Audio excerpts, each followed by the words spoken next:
Et c'est libre. Première. Et dire qu'une Tesla double même une Ferrari à l'accélération. Il y a vraiment plus de hiérarchie automobile aujourd'hui dans cette ère moderne. Il y a tout qui fout le camp, hein. Même la Bugatti Chiron a du souci à se faire. C'est quand même quelque chose cette époque, non? Chers amis passionnés, bonjour et bienvenue sur Essai Libre. Très heureux de vous retrouver pour une nouvelle vidéo. Comme vous l'avez vu dans la petite vignette, on va parler de la Tesla S-Plaid. En intro pour démarrer, on va regarder quelques images de ses performances dynamiques. Absolument époustouflantes. 30, 60, 130,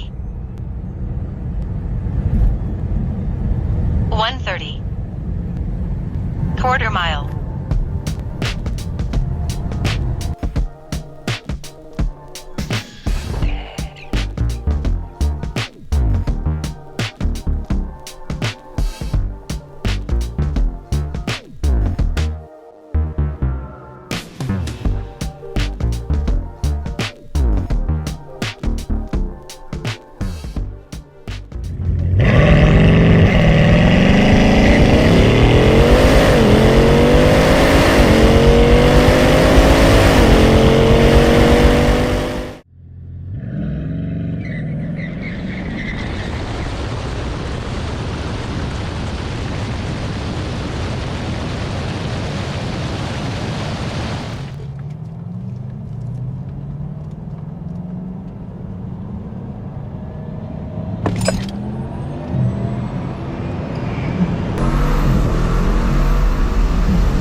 À quoi bon aujourd'hui d'aller acheter une hypercar à plusieurs millions d'euros pour avoir des sensations d'accélération, si ce n'est que cette Tesla S-Plaid est vendue entre 130 000 euros et 150 000 euros seulement? Mettez-vous à la place d'un milliardaire, le malheureux, qui a mis plusieurs millions d'euros dans son hypercar et qui se fait doubler par une pauvre Tesla?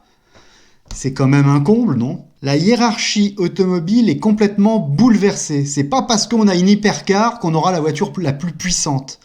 Et ce qui fait ça, c'est ces nouvelles motorisations électriques si performantes par rapport aux moteurs thermiques. Le côté instantané du modèle électrique, c'est quand même quelque chose. 0 à 100 en 2 secondes 1.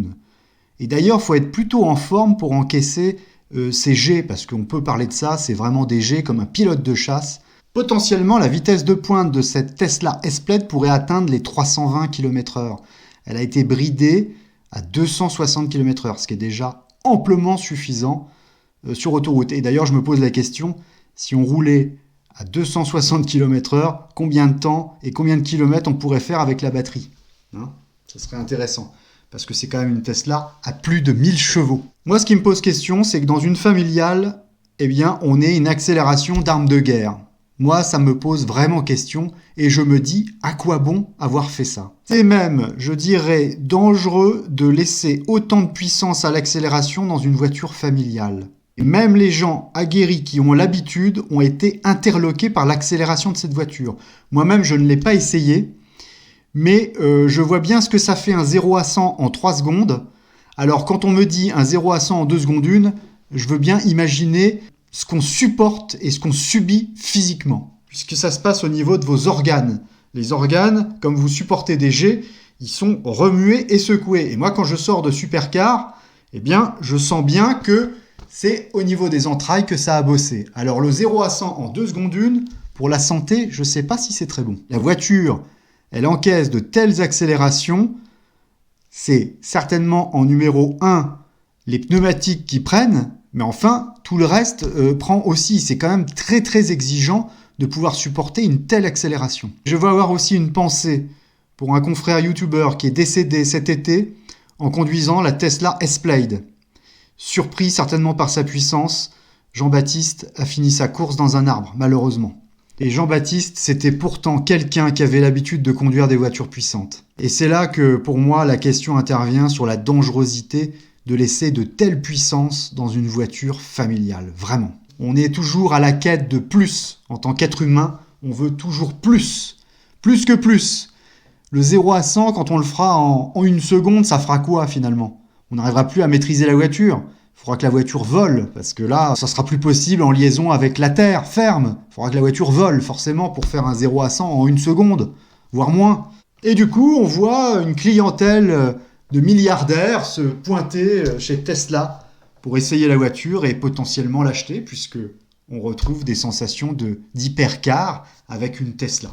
J'ai déjà moi-même vu sur la route des comportements de conducteurs de Tesla à accélérer très fort, à doubler par la droite, avec des voitures extrêmement puissantes.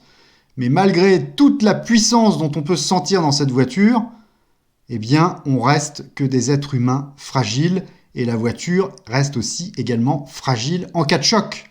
Je me pose la question sur le bon comportement des personnes qui vont conduire ces voitures. Parce que là, il faut vraiment pas faire n'importe quoi. On joue sa vie et celle des autres.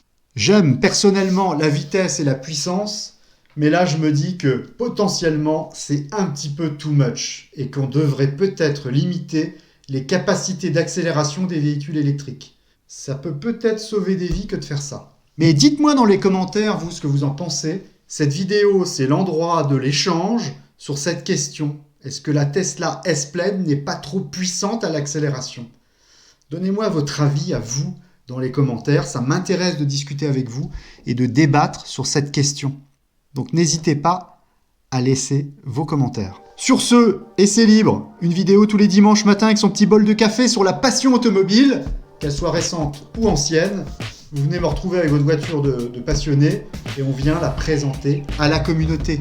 Écrivez-moi à l'adresse mail qui figure en bas de l'écran si vous voulez présenter votre auto à la communauté.